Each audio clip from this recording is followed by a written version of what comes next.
Allez, c'est le deuxième épisode des acteurs français.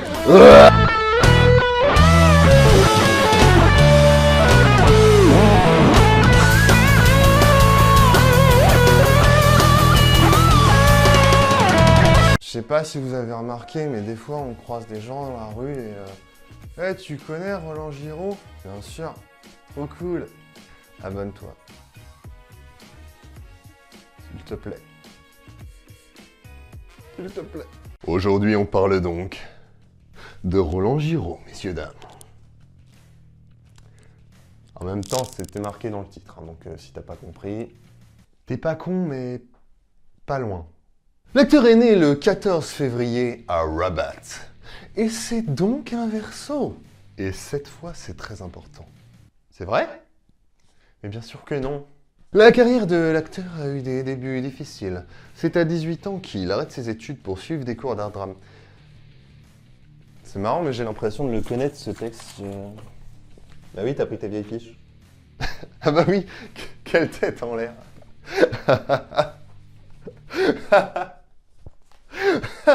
Arrête ça. D'accord. Roland Giraud est un acteur résolument tourné vers le comique. C'est donc très naturellement qu'il va commencer sa carrière au café-théâtre. Pas l'inverse, plutôt. Comment ça? Parce qu'il commence au café-théâtre, il va pencher vers le comique. Mais qu'est-ce que t'es bête. Mais chut. C'est durant ces années qu'il va faire la rencontre de futurs grands acteurs, notamment Coluche, Martin Lamotte et la troupe du Splendide. Sa toute première apparition au cinéma aura lieu dans Fantomas contre Scotland Yard. Fantomas contre Scotland... Putain. Fantomas contre Scotland Yard. Fantomas contre Scotland Yard. Fantomas contre Scotland Yard. Et là déjà, on ne voit que lui. Et c'était très mal joué. Préparons Artaban. Attendons Artaban. Quasiment 10 ans plus tard, il va faire un petit détour par le doublage dans La dialectique peut-elle casser des briques, qui est le premier film français entièrement détourné. Le premier film entièrement détourné de l'histoire du cinéma. La dialectique peut-elle casser des briques? Vous voyez? Alors c'est un film chinois qui parle de l'invasion de la Corée par l'armée japonaise. Alors, le film il est sorti...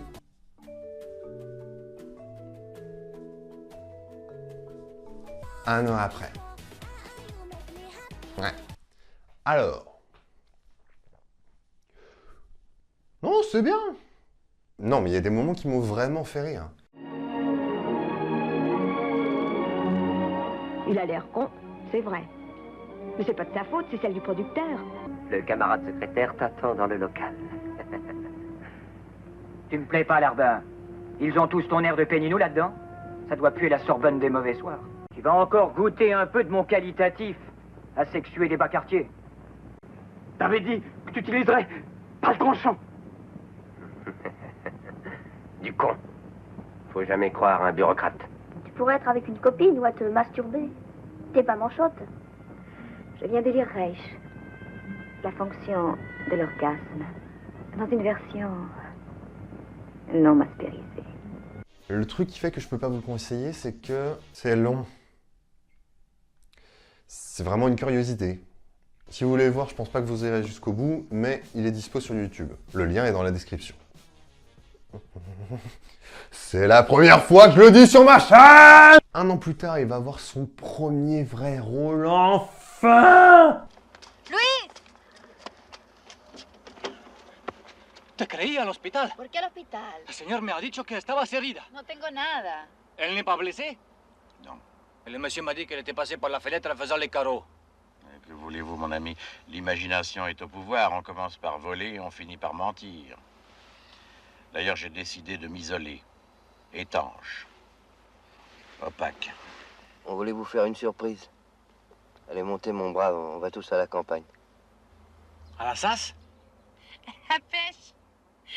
Mais ça va pas vraiment marcher, parce qu'après, il va avoir une période de 5 ans où...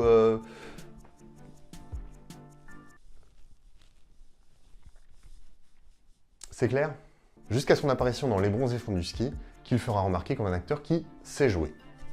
Qui me dira, encore heureux. Encore heureux. Plus ça avance, et plus tes interventions sont capitales. T'as vu ça? Voilà. Alors je vous rapporte vos affaires, c'est de la part de ma femme. Comme je suis rentré plus tôt que prévu à la maison, ça nous embarrasse, n'est-ce pas? Alors, voilà. Alors là, monsieur Camus, je crois qu'il y a un malentendu. Je ne voudrais surtout pas que vous vous imaginiez que votre femme m'a hébergé autrement qu'en tout bien tout honneur. Oh non, bien sûr, bien sûr. Non, non, bien alors comme il n'y a qu'un seul lit à la maison, vous avez dû coucher par terre sur la moquette, forcément. Oui, d'ailleurs, elle est très dure, mais enfin, ça m'a quand même dépanné. Je vous remercie beaucoup, Madame Camus. Voilà. Alors pour les leçons, je ne vous règle rien. Hein. Je pense qu'elle n'a pas dû faire beaucoup de ski pendant mon absence. Même pas la moitié? Non. Non, parce que comme elle avait un petit peu skié quand même. Et puis, oui, mais non. Non, monsieur, je comptais dessus aussi. Voilà. Mais enfin, bon, alors c'est pour moi. Voilà. Alors je m'en vais. Là. Oui. Je ne vous colle pas mon poing sur la gueule. Je pense que ce n'est pas la peine. Non, Hein? ça n'est pas la peine du tout. Voilà. Alors serviteur. Voilà. Au revoir, monsieur Camus. Enfin, il décroche un grand rôle en 83 avec Papy fait de la résistance, qui va être son premier grand succès. Le deuxième arrivera 2 ans plus tard avec 3 hommes et un couffin qui va avoir l'effet d'une bombe atomique dans le monde de la comédie française. Et après ça, il va enchaîner les films avec, en 88, 6 films en une année! Il va ensuite pas mal se balader de film en film, mais souvent pas dans des premiers rôles. Et il a récemment été à l'affiche de Deuxième Étoile. Je ne l'ai pas vu. Alors, qu'est-ce qui marque le plus chez un acteur? Pourquoi je suis rentré dans le champ, moi? C'est sa tronche. Et avec Roland Giraud, on est gâté. Parce qu'il en a une. Les transitions, c'est quand même sympa. On va commencer par un truc simple. Il a une tête de gentil. C'est incroyable. Peu importe dans quel film il est, il donne l'impression qu'il ne peut pas jouer un méchant. Il a cette espèce de petit plus rassurant et protecteur. Bah, il a une tête bienveillante. C'est quand même vachement rare chez un acteur professionnel. Il est aux antipodes du mal alpha. On l'identifie immédiatement comme un allié sûr et fiable. Mais attends, c'est la qualité numéro 1 pour être un super méchant! À ma connaissance, le seul film où il a joué un méchant, c'est Cross. Et je sais pas pourquoi.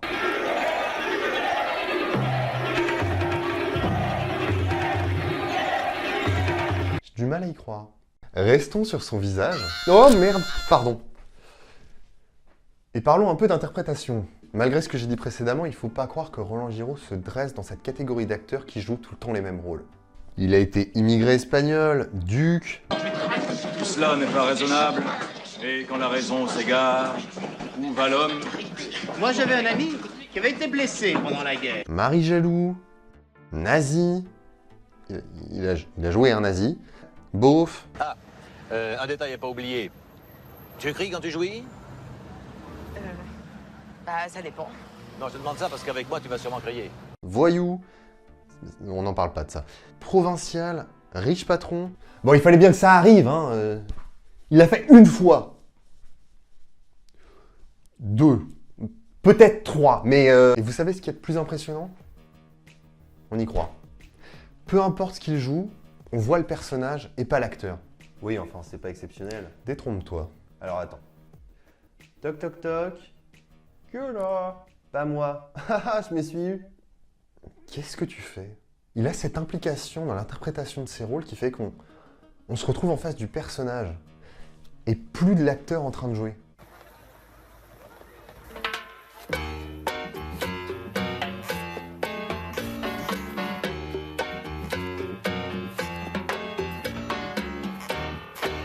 Dites, ça vous dirait d'aller tirer un petit coup avec moi à l'hôtel? Vous êtes malade? Bon, n'insistez pas. Roland Giraud a une voix très particulière, très claire dans les voyelles, mais extrêmement vibrante dans les consonnes. Il arrive à la moduler à la perfection, ce qui fait qu'il a une voix unique et qui se prête particulièrement à la narration, au discours et à la présentation. Française, Français. On vous a dit, et vous en êtes profondément convaincus. Eh bien, je prends l'antenne au moment même où s'achève l'hymne national français. Et vous voyez derrière moi le vainqueur inattendu de ce championnat d'Europe de la gentillesse 1983, le Parisien Philippe Petitpain. Le chanoine Cordelier, président de la Fédération internationale de la gentillesse, a déclaré les 35e championnats ouverts dans une ambiance sereine et douce. Regardez bien la parfaite position de la joue du Français au départ. Voilà. Il tend l'autre joue et c'est ici qu'il prend la tête. Et oui, le Français a gagné à la... Ah! Quoi? Non, rien, je suis content. Hey mambo, mambo, italiano, hey mambo. Il arrive à moduler sa voix pour qu'elle soit différente sur chacun de ses personnages. Et en plus, il fait bien les accents. Je vous présente l'adjudant-chef Gustave. Je l'ai trouvé en Russie, maigre comme une lacet, le seul survivant d'une ville morte. Nous nous sommes plus tout de suite. C'est un monsieur ou c'est une dame? C'est un pépère. Oh. Il est bien fourré. Paraître comme importe si je ne suis vraiment. Dites donc, est-ce que je peux vous poser une petite question? Il n'est point de questions auxquelles je ne réponde. Et lorsqu'elles viennent de vous, Majesté, je me vois obligé, et sur l'heure, de donner ma connaissance du monde. Oh, mais moi... Ça va. Voilà, où il va lui, où il va? À la Sasse? D'ailleurs, anecdote, c'est lui qui doublera Captain Planet dans la version française. Bon, j'ai jamais regardé et ça a l'air un peu naze, mais il y a peut-être des gens que ça intéresse. Hey, gros visqueux, attrape-moi. C'est raté. C'est ça, oui, suis-moi. Et il a aussi cette particularité qui fait qu'il parle hyper vite, tout en étant totalement compréhensible. Tiens, j'ai un extrait. De quoi? De ces exercices de diction avant d'entrer sur scène. De Pernambouc au Potomac, l'antique Gométex, brocante et son bric-en-brac en vrac avec ses pastèques, mettre status en truc de steak, ma masque de cacique en stuc, sculptés en stop au glyptothèque, quand on gorge, je quitte les types. Oh, voilà, oui. Oh, bien, oui. Et là, il n'y en a pas dans 3 minutes. Ah oui, quand même. Il est temps de parler de... je pense ça! Mes hommages, chère madame, et ne vous en faites pas, je serai discret comme une hyène. Avec ce rôle, Giraud nous donne une leçon d'évolution des personnages. C'est non, Papy fait de la résistance. Si vous connaissez pas, je peux plus rien pour vous, là. A-t-on déjà vu meilleure interprétation d'un officier allemand? Se présentant d'abord comme la caricature d'un film de méchant comique, bon, d'abord terrifiant, obstacler l'histoire et finissant inévitablement par subir les facéties du héros. Arrêtez de rire bêtement, général! Je vais coffrer sa soupe résistante avant 15 jours! Giraud va pousser le spectateur, par son jeu, à se prendre d'affection pour ce personnage, qui représente quand même l'ennemi de l'époque.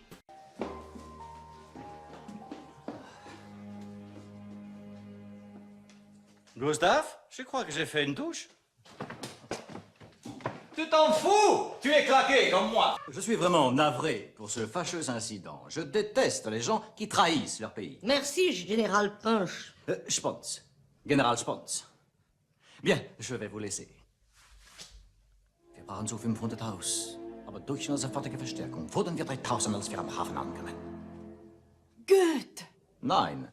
Corneille. Je profite d'un moment de calme pour écouter un peu de musique. Le calme est si rare ici. Je sais que vous pensez que l'habit ne fait pas le moine, mais je fais plus jeune, non? Vous souriez? Oh, j'aime votre sourire. Et ça va être par de petites mimiques, attitudes ou maladresses que le spectateur va peu à peu, intervention après intervention, se rapprocher plus de l'homme que de l'uniforme. Il va y avoir de la mutation sur le front de l'Est. Peut-être pire. Ah, on va arrêter de se la culer douce à Paris. Heil Hitler! Heil Hitler!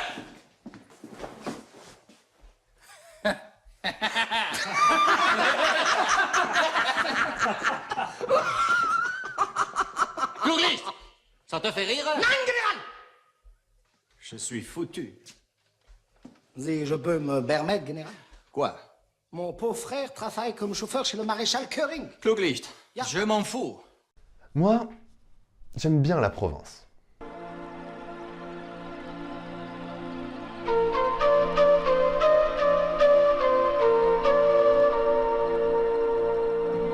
Dans ce film, il est guide dans une petite ville de campagne des Hautes-Pyrénées. Big up.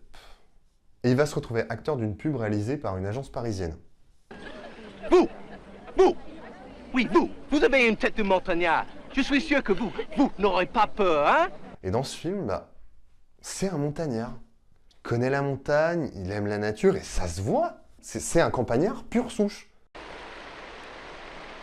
On est parti il y a 7 minutes et 27 secondes exactement. Ah, ça, le footing au bois de Boulogne et la marche en montagne... Et ce qui est intéressant, c'est qu'il va d'abord faire en sorte que, nous, spectateurs, on voit un provincial un peu caricatural, maladroit, paumé, et qui va, au fil des situations, se révéler être quelqu'un de très intelligent, calculateur, et beaucoup plus séducteur que ce qu'on pouvait penser. Dur à dire, ça. Nathalie Crespin? Bernard Araignouet. Araignouet. Ah, Gagné. bonjour. Vous savez que vous êtes à la campagne ici, hein? Les photos d'ensemble, on peut aller sur l'autre arbre à côté? On peut essayer. Vous savez où je pourrais trouver un fax dans la région? Je vais vous expliquer, c'est un nouveau système de communication. On envoie des documents par téléphone. Un télécopieur, quoi. Mais vous voulez envoyer des documents à Paris? Oui, oui, toutes mes photos de repérage, les notes... Oh là. Aïe! Et notre Ah oui, lettre excusez. à la poste, à Tarbes. Bah, écoutez, moi j'ai un fax type 3, dernier modèle, là, compatible avec le monde entier. Si vous voulez. Mais ça, c'est le scénario, me direz-vous. Mais ça, c'est le scénario. Non, mais on va pas faire 2 fois la même vanne dans la même vidéo. Oh. Mais ce qui rend le personnage vraiment unique, c'est son flegme. Cette espèce de distanciation au monde qui l'entoure. Roland, il joue avec un détachement qui fait qu'on a toujours l'impression d'un homme qui maîtrise tout. Et même lorsqu'il se retrouve à Paris, c'est toujours lui qui mène la danse. On aurait quand même été mieux là-bas, vous ne pensez pas, Fernand? Certainement. Hein. Mais enfin, on est quand même bien ici. On passe sur la tête pour quelques princes ou je sais pas qui. Attendez, attendez. Je vais arranger ça.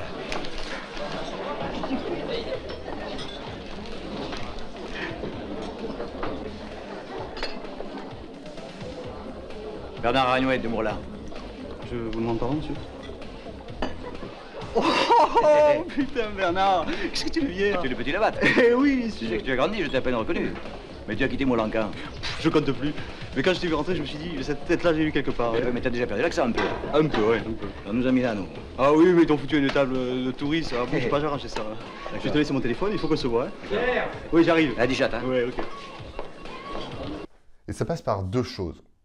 La droiture et la dignité du personnage. Et c'est par la régularité de ces 2 caractéristiques qui fait que, quand il la brise, la régularité, on se retrouve emporté par les émotions du personnage. Et oui, j'ai pleuré à la fin. Il fait du personnage un être humain à la fois rêveur, mais très ancré dans la réalité. Et c'est assez étrange. Dans tous les cas, si vous ne l'avez pas vu, je vous le conseille x10. Il est dans mon top 5 de mes films français préférés. J'aimerais conclure sur le fait que Roland Giraud est un grand acteur. C'est même un de mes acteurs préférés. Je sais pas comment il fait, il arrive toujours à sublimer le personnage qu'il joue par des petites mimiques, ce qui fait qu'il le rend vivant à chaque fois. Et pour moi, même si c'est un acteur résolument tourné vers le comique, bah, je trouve ça un peu dommage qu'il sorte pas de ses clous.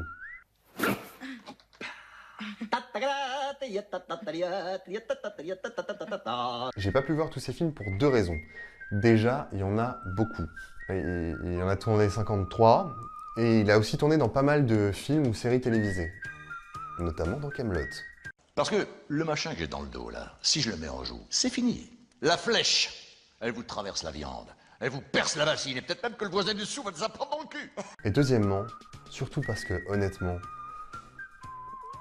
il n'y a pas beaucoup de films où il est un rôle majeur. Il apparaît comme ça, et j'ai pas super envie de me regarder un film d'1h30 pour l'avoir 30 secondes à l'écran. Je l'ai fait avec Twist Against Moscow. Une fois, c'est bien. Quoi qu'il en soit, c'est à mon sens un acteur qui devrait être plus mis en avant dans les films. Bon, peut-être qu'il privilégie ses interventions au théâtre, mais c'est dommage. Mais c'est vrai, putain, c'est saoulant! Ouais, c'est vrai, ça. Oh, et avant que j'oublie, il a fait une pub. C'est bien, mais ça a rien à faire à la fin de l'émission. Attends de voir. C'est incroyable. Chaque fois que je bois du tang, je crois vraiment boire de l'orange. Et je suis pas la seule. Vous allez voir.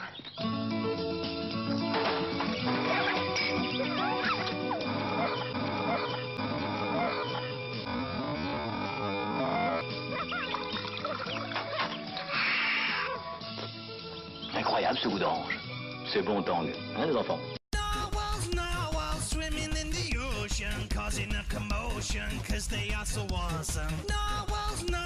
En tout cas, j'espère vous avoir donné envie de découvrir cet acteur. Je vais pas vous donner une liste de films à ne pas voir de lui, parce que les films où il n'y a pas à le voir, c'est surtout parce qu'il apparaît très peu. Mais voilà, une petite liste de films qui sont intéressants. Allez.